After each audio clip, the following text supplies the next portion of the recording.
Hey everyone, I want to talk to you today about one of the biggest differentiators that I've noticed between people who seem to win a lot in business and people who don't seem to win very much in business. And that thing that I've noticed is the view of failure. Each of these groups seem to have a very different view of what failure is and how it affects you and how big of a deal it is, how really scared you should be of it. And we'll start with this group, the group that does not seem to win very much in business. And that group of people tends to see failure as something that is more permanent, something that could affect the rest of their life drastically. And it's something to be avoided, frankly, at all costs. It's seen as a very scary thing, and in some situations even something that really speaks to your identity. If you fail, you are a failure, that sort of thought. Then you have this other group who seems to win a lot in business that doesn't see failure like that at all. In fact, a lot of people in this group of people who win in business a lot don't even really, failure doesn't even seem to faze them, at least in the minor versions of it, right? So now part of this discussion will depend on your definition of failure, so just keep that in mind. If you see failure as losing everything you have, all your family, all your money, everything, then that's a little bit of a different conversation. But what we're talking about right now is maybe the practice of starting a business and the possibility of it not working out, let's say having to shut it down. So in terms of that type of failure, you got a group over here that sees it as not really that big of a deal, something that is okay, and something that could very well happen that they accept and they're okay with. They don't see it as something that's connected to their identity. They more see failure as something that is a lesson to be learned, a teaching mechanism, if you will, that you can pull a lesson from. And one of my favorite analogies for this philosophy of failure and the difference between the two ideologies is a roadblock. Let's say you're driving down the road and you're on your way to a party, and you take a turn and you're going down the street and there's a roadblock. There's a block, it's preventing all traffic from going in either lane, right?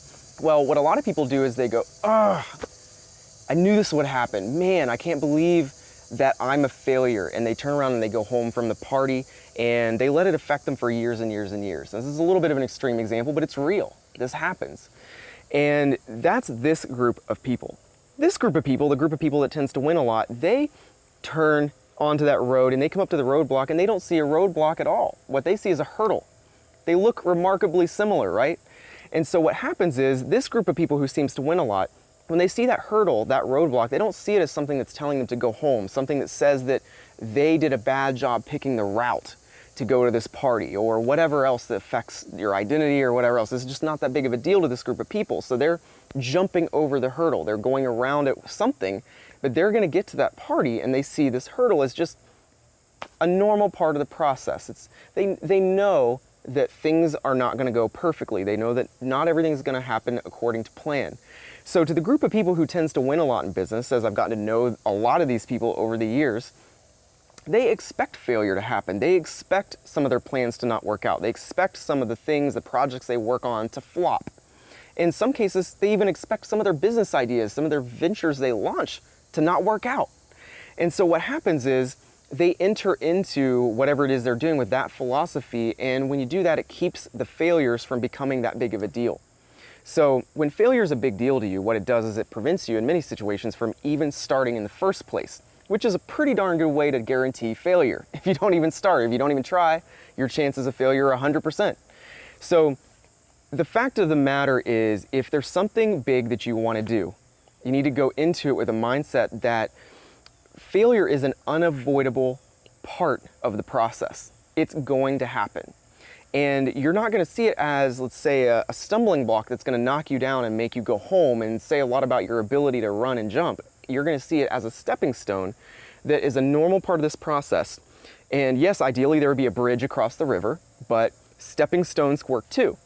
And so every time you run into something that holds you back, that makes you fall down, you get back up and you figure out, you study it for a brief minute and you figure out, why is it that I fell down? What caused that roadblock to be there? And even though you were maybe able to jump over it, you obviously don't want it to be there in the first place. You can run faster without a hurdle.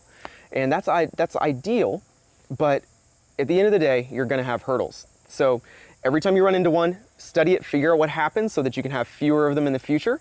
And over time, by basically facing your journey this way, you're gonna get sharper, stronger, and better at what you do. Your odds of success and your success rate will go up. And you'll realize the more you have these failures in business as you're trying to build your own company or whatever, you'll realize that most of them are not that big of a deal. It'll make you less afraid of them, which then allows you to take more risks that ultimately lead to more success as an entrepreneur. So I'd love to hear your thoughts on this. This is something that I think is a very simple concept, but also an extremely powerful concept that for many people will determine whether they're able to start and build a small business that succeeds or not. Just this one concept. So if you have thoughts on this, comment below. You know where the section is. And if you think this was a valuable post, I would love to see you share it on your Facebook page so we can get the word out to as many people as possible. Have a great night.